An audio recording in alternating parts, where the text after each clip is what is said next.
So this past week, we've been talking about faith, and I'd love to end us with Joshua chapter 1, verse 9. And it says this: "This is my command, be strong and courageous. Do not be afraid or discouraged, for the Lord your God is with you wherever you go." So let's break this down a little bit, starting with be strong and courageous. So just for some context here, Moses just died, and Joshua now has to lead the Israelites to the promised land.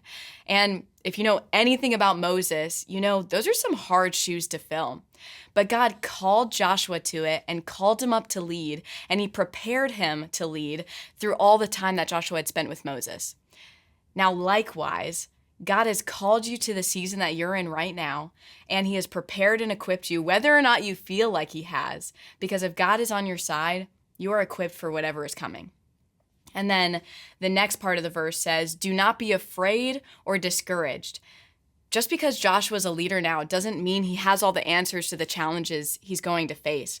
But God is saying, don't be afraid or discouraged. He's telling him that he's in control, that all Joshua has to do is lean and depend on him and not on his own strength.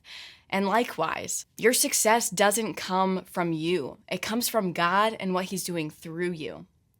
And then finally, the end of the verse says, "For the Lord your God is with you wherever you go." You're not alone.